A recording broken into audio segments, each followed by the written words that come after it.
Salut à toi et bienvenue dans la Train Room de Planning. Aujourd'hui, je suis avec Honorine. Comment ça va, Honorine? Très bien, merci. Et toi? Super. Au menu aujourd'hui, nous allons nous parler de comment les hypermarchés inventent tout un tas de services pour retenir désespérément leurs clients. On va se parler de la Soul Beauty, vous savez, cette beauté qui vient de l'intérieur. Et puis, Honorine, je crois que tu as concocté une thématique complètement hors saison, n'est-ce pas? Eh oui, aujourd'hui, j'ai envie de vous parler de fleurs. On regarde tout ça en images. On commence avec la première tendance, la ruée vers les services de la grande distribution. Face à la concurrence d'Amazon, face au Q-commerce, tu sais, le quick commerce, les Cajoo, les Gorillaz, la grande distribution doit inventer tout un tas de services pour en fait retenir ses clients. Premier type de service, assez basique, c'est l'abonnement. Tu payes 10 € et en échange, tu as une série discount sur quelques produits sélectionnés. Tu as une deuxième famille de services, c'est les services de rapidité où tu vas justement essayer de t'aligner par rapport aux Cajoo et Gorillaz. Et là justement, tu as des Carrefour ou des Tesco qui vont faire un partenariat avec ces acteurs pour livrer en 5 minutes, 10 minutes chrono. C'est intéressant, mais je me demande si quand même ça ne dessert pas un peu les franchisés qui, eux, se retrouvent en périphérie au profit des enseignes propres qui sont plutôt les anciennes de proximité, non? Alors, c'est vrai qu'il ne faudrait pas, dans cette course à la rapidité, tuer le modèle non plus. Donc peut-être qu'un type de service plus intéressant, ce serait des services qui enrichiraient la relation, comme par exemple Cora, qui va inventer un rayon pour les gamers. Ces gamers qui vont pouvoir se retrouver aussi sur une plateforme digitale créée par Cora dans le métaverse pour les connecter entre eux. Ça pourra peut-être intéresser notre ami Zuckerberg. Ça, c'est intéressant, Félix. Ça m'inspire un autre type de service, celui de Monoprix, qui permet aux habitants d'un quartier de venir emprunter des objets du quotidien comme un appareil à raclette ou un panier à pique-nique ou une tireuse à bière. Pour moi, ce sera l'appareil à raclette. On enchaîne avec notre deuxième tendance, le fandom branding. Pour fan domain, ce territoire d'expression bien particulier où des fans d'une série vont échanger entre eux de manière un petit peu justement très initiée. Et pour les marques, c'est l'opportunité d'échanger avec tous ces publics sur un autre registre, un registre un petit peu plus ironique puisque, comme tu le sais, les séries proposent un miroir un peu déformant de la réalité. Donc ça va être un Balenciaga qui va s'autoriser en fait à se tourner complètement en dérision dans l'épisode des Simpsons qu'ils ont diffusé en direct pendant la Fashion Week. Ou alors, ça peut être aussi une certaine façon d'aborder le futur, pas toujours très optimiste, et d'exorciser finalement certaines peurs par rapport à cet avenir.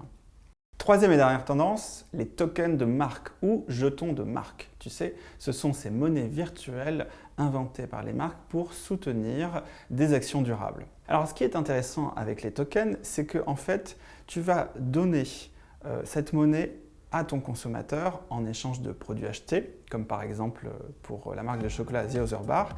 Et en échange, tu vas leur dire, tu peux investir ce token dans une réduction ou tu peux l'investir pour soutenir une association. Donc ça permet finalement de partager la responsabilité avec le consommateur et tu peux aller assez loin puisque tu peux carrément faire de la gamification avec Engie qui, en échange d'une lumière bien éteinte ou d'un chauffage plutôt modéré en hiver, va te donner des kilo-actes, pareil, que tu peux réinvestir pour soutenir tout un tas d'actions caritatives. C'est vraiment intéressant. On pourrait même imaginer que ce principe de token soit appliqué de façon plus transversale à l'ensemble d'un groupe pour fédérer les actions RSE des marques filles sans nuire à leur aspérité ou à leur programme propre. Et puis finalement, tu peux avoir un sacré stock de tokens qui s'inscrirait dans cette passion que nous avons en ce moment pour la bourse, n'est-ce pas? Et peut-être te créer un capital pour tes vieux jours. Exactement. C'est l'heure du Eye of the Planner avec une spéciale Consumer Branding. Honorine, c'est à toi. Oui, Félix. Alors, aujourd'hui, j'ai envie de te parler de l'agriculture régénérative. Est-ce que tu sais ce que c'est? Je veux bien quelques détails. Ok. Alors, l'agriculture régénérative, c'est un nouveau mode de production agricole qui vise à restaurer les ressources là où elles ont été prélevées par l'industrie. Ce qui est intéressant avec ce nouveau mode de production, c'est qu'on cherche à réduire l'empreinte carbone et surtout avoir un impact plus positif sur la planète.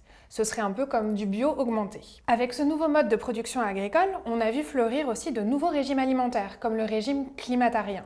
On va penser vraiment empreinte carbone de mon assiette. D'ailleurs, certaines marques ont déjà commencé à se saisir de ce territoire, comme Nestlé, avec son Génération Régénération. Et si on se parlait beauté maintenant? Et oui, Félix, as-tu adopté de nouvelles routines bien-être récemment? Pas vraiment, mais je sens que tu vas m'aider. Je vais te parler de la Soul Beauty. C'est une nouvelle tendance qui fusionne l'univers beauté et la mental wellness.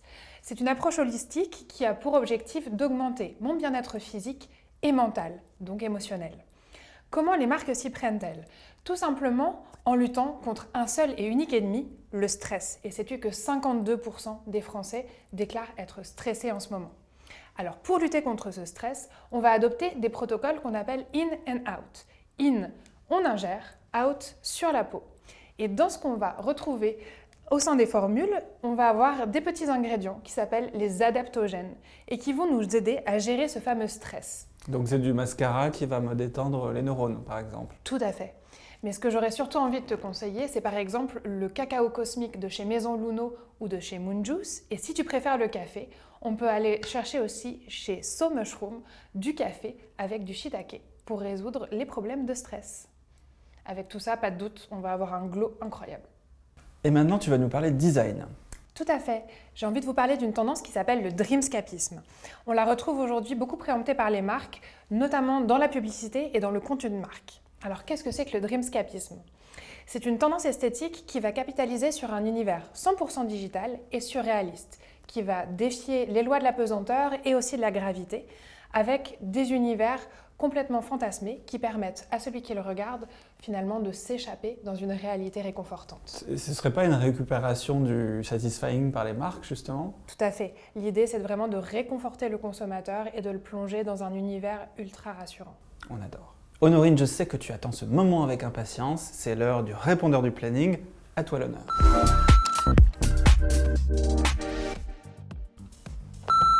Bonjour à 13 Room. Depuis quelques temps, on assiste à une multiplication des grilles de notation sur les produits de grande consommation.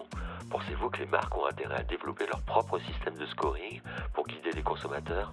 Alors, le scoring, les indicateurs, ce sont des outils de labellisation sur lesquels on travaille pas mal avec nos clients. Mais il faut admettre que parfois, on se dit que c'est beaucoup d'informations pour le consommateur. C'est vrai qu'on a vu fleurir beaucoup de nouveaux indicateurs récemment. On pense à l'EcoScore, au Planet Score, au Nutri-Score, à l'indice de transformation des aliments SIGA, mais aussi au bien-être animal. Ça fait beaucoup. Alors Félix, moi ce que ça m'évoque spontanément, c'est le label Count on Us de Marks & Spencer, donc comptez sur nous. Un label qui est appliqué sur le packaging et qui permet de repérer tout de suite les produits qui sont bons pour moi et de les mettre directement dans mon panier sans avoir à lire tous ces indicateurs. Ouais, et puis au-delà de la charge mentale, pourquoi on ne développerait pas une approche un petit peu moins scientifique, doctorale du Nutri-Score, plus user-centric? Moi, je pense à une application qui nous dirait tout au long de l'année combien de fois on a consommé du A, du B, pour, in fine, s'améliorer et être plus sain de corps et d'esprit. Vous avez été bien sage, vous avez mérité un unboxing du planning particulièrement bucolique. Oui, j'ai envie de vous parler de fleurs aujourd'hui et surtout de fleurs séchées. Elles sont plus durables, plus responsables et elles ont la cote en ce moment. Mais surtout, elles sont en train de gagner de nouveaux placards et c'est ce qui nous intéresse aujourd'hui. Alors, c'est parti!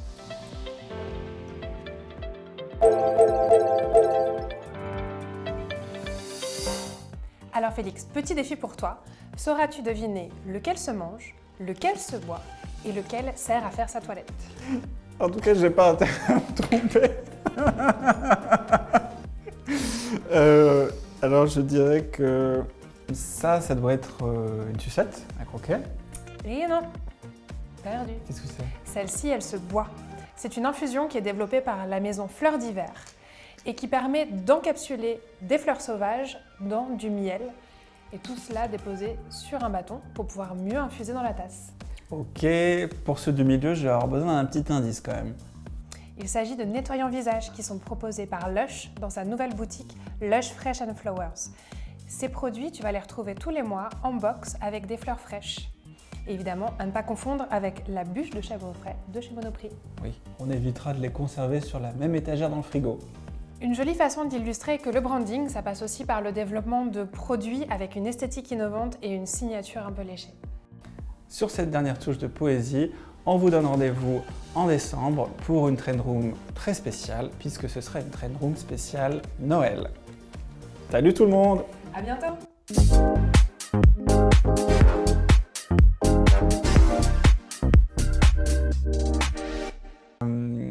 Là, je vais avoir besoin d'un indice parce que ça me fait un peu peur, les deux du milieu.